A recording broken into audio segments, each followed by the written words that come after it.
I got for selling me clothes, tuppence for selling me blanket. If ever I lives for the soldier again, devil shall be me sergeant. Right, yeah, good afternoon, ladies and gentlemen. Gonna do a quick how-to video. Said to somebody who got himself a much wanted axe, one of them Grand Saws, Brooks things, or one of the Raymer things. Make your pouch that goes on the side of your Bergen so it don't scare the native going backwards and forwards. And something to actually protect the axe. Right, so it was, I asked them the dimensions, which is given me through Facebook. It's 23 inches, so I've made it like 24 inches so it completely goes into the pouch. Again, sewn up a strip there so it makes the front nice and stout for putting the axe in and out. And I've had a few ideas as I've been going on that, hence why I just thought I'd just do a quick film before I literally sew it up. Like everything else you make, you have to sew everything on the outside and the back before you then sew it together and turn it inside out. So here we see the front bit, and the lad wanted Bushcraft brown, and it's taken a little while because I sent off for some brown strapping. It took a while to come. Now I just had a little idea. This guy has just sent me like a fire kit, which I'll do a thank you for anyway, and I had in mind anyway. I've put a pouch on the front of this pouch, and in there I've just got a couple of ideas what I think you should always carry around when you're using an axe. You're going from like your base camp out, finding the firewood, doing the work and bringing it back. Again, you may not be taking your first aid kit with you, so that will give you some indication of what I think should go in there. So what I've done there is a square pouch, Velcro, covered, sewed it all on. You can see where all my markings are, get it all central and square, and that's the bit that's sewn on now for the clip that will do up the buckle. And it's none too hard to do, ladies and gents. As I said, I've done it 8 wide to allow for the turnover. It's got to be 7 inches wide, 24 deep on it. And again, here we see the back. Now what I would normally do, and I've done on like squirrel cooker pouches and wood saw pouches, is sew some loops, 50mm loops, so you can attach it via to your Bergen or your pack, via the horizontal straps, and if needed be you can actually tie it on. And again, there's some more down the bottom, so you can actually tie it in 2 different places up to the the side of the Bergen.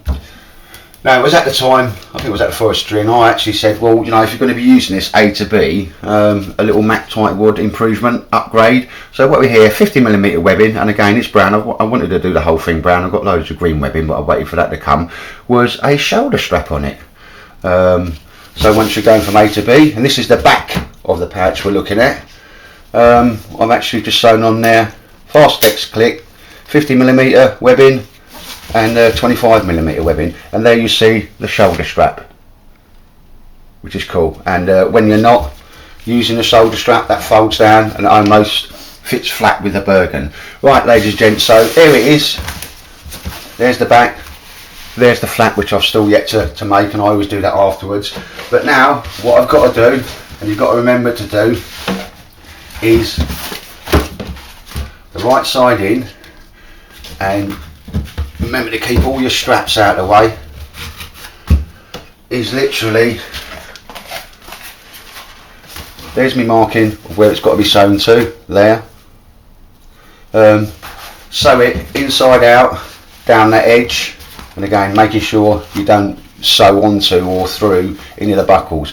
So next time you'll see this, it will be me having it sewn down and around the bottom, okay? So all the way down, round the bottom, then come up the top. Right, ladies and gents, just done a little bit of sewing up there, making sure both the outside and the outside are sewn together. That's inside out. Careful, because you can do, it's quite easy just to get mixed up and do like one the outside and the inside together. So literally it's been sewn down there. It's been sewn down there, all the way down, all the way around, across, and all the way back down up to that line. Obviously that's a stress point, so I'll reinforce that. When you're doing it, make sure you tuck all your straps and so forth in the side, so you're not going to sew them into that line, which can sometimes happen. All I've got to do now, which is a pain in the arse bit, is pull it all, it's inside out now, and pull it all the way through to its right way round. So I'll bring you back in a sec. Right, ladies and gents, I've now pulled it inside out, as we can see. It's all the right side away. There's the flap which I can still build now. There's that join line there. I'm sure you see it clearly. What I will now do is put this on the machine, flatten that out, and sew down there. So there's it's sewing down 4 layers of Cordura nylon to this side and to that side, and go all the way round, and then I start forming the lid into a shape thus. So there you go. That's how you're going to have it. You could leave it like that, I suppose, but I just think it's a lot neater and a lot straighter. If you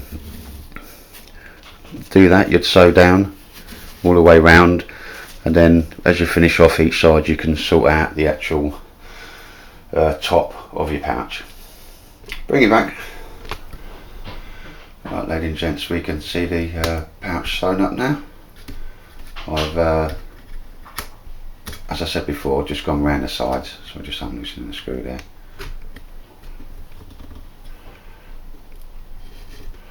That's the one. There we can see the pouch in its entirety. I always just square or angle the corners off. There's the pouch now, and what I've literally done is sewn down here on the outside twice. I started off at the top, went all the way around, come back, did one side, and then come back down all the way around again. So it's sewn twice here now, and then down the other side. All I now need to do, as I say, everything's on the outside. I've not sewn through any of the strappings when I'm doing that, is fold, just make sure I'm in shot, that over there, so there's a nice little thing, well, that down to there for me lid, and then sew the buckle on there to take the closure buckle. So that's what I'm going to do now. And again, I wouldn't say this has taken too long. It's just you've got to make sure you get everything on the outside on and on the back before you sew it together. As you can see, there's the shoulder strap and the attachment straps there. So I'll bring you back in a sec when I've well, yeah, I've completed it. Take care. Right, ladies and gents, here we see the completed item. And again, as long as you work methodically, shouldn't be too difficult for anybody to build really. It's a simple flat pouch. I've put that pouch on there, which I'll talk about in a second, and here we see what I did last time was shape the top, sew a buckle on. It's easy to get the middle or a piece of material. You just do that, mark it there, and then you know, so there's the little mark there, so you can get it in the middle. Again, if the owner wants to cut that there to make that a bit shorter, no worries. But on the front then, Mac Tightwad, new design, my way of thinking. It's still got little chalk marks which I'll get rid of. Army First Field Dressing, very easy to get, cut the 3, 4, 5 quid. Everybody needs to be carrying one of these about, and certainly that can go in there. So wherever that really sharp axe goes with its owner, like I say, he's walking away and you know, he's chopping a load of wood, bosh, hits his knee, you know, or anywhere lower than that, we all know it can happen. He hasn't got a run back, he's got a top of the range emergency dressing there, and then he can either get back, or if he's on his own, or people can come to his aid with some decent first aid kits to reinforce that bandage and evacuate him as well. Obviously I've made that, besides that, for a pouch, but inside that pouch as well, I'm sure you can have a sharpening stone, little files, whatever you you know, put that edge on your axes with, or your hatchets. But yeah, so that's a little pouch on a pouch, and like I say, that's been done for somebody who's done a lot for other people. Very unselfish person, if that makes sense. So when I saw him get that little thingy, you know, I said, I'll tell you what, mate, no danger, I'll make you a Mac Tightwad pouch for that. And when we look at the back, and again, I've still got to go around with my cotton, just cut all the pieces of cotton off, the spare bits. There's the pieces where you can attach it to the horizontals on most of the Bergens. Again, there's some corresponding ones down the bottom there. And what I've done there, as this is for a hatchet, I've just put 50mm shoulder strap on that there. and that can be adjusted to go right round somebody's chest, bow and arrow, you know, right across the chest or just over the one shoulder. Yeah, for, you know, one for halfpence of sort of design and thought, you can come out with something unique, individual, and I certainly haven't seen one like that. Not with, I know I like to have that on there now. I think that's a good idea. Job done. Just to the person, it's taken a little while. If I agree to make something, everybody knows Rome weren't built in a day. I'll just get on the machine like I have today and just have a bit of a frenzy. I was just waiting for the brown 25mm and that. I could have used the green, I've got the green here, but let's just do something. It's going to do it properly. So I'm hoping the person's going to like that, because he thoroughly deserves it. And as I say, what goes round comes round. So there you go, ladies and gents, Mac Tightwad or a Mac Petition axe pouch, and it was deliberately done like that, so you know you can walk across the greens, you know, in and out. You're not going to scare the native, and nobody is instantly going to know you've got a edged weapon on you and start calling the law and stuff like that. Attached to a Bergen or completely autonomous, you can just carry it over the shoulder. So again, hopefully that's, if anybody's got an idea that they wanted to make one, and there are a lot of people getting machines now and want to become sewer uppers, ladies and gents, hopefully that's helped you. If you've got any questions, please drop them in and I'll answer them as soon as I get time. But tonight, when I finish this, walk the dogs, and I'm packing for an overnighter in Spooky Woods. Big Martin's coming over, and I think some of the lads are coming over on a Saturday for a day out. So thank you very much, everybody. Tightwad out.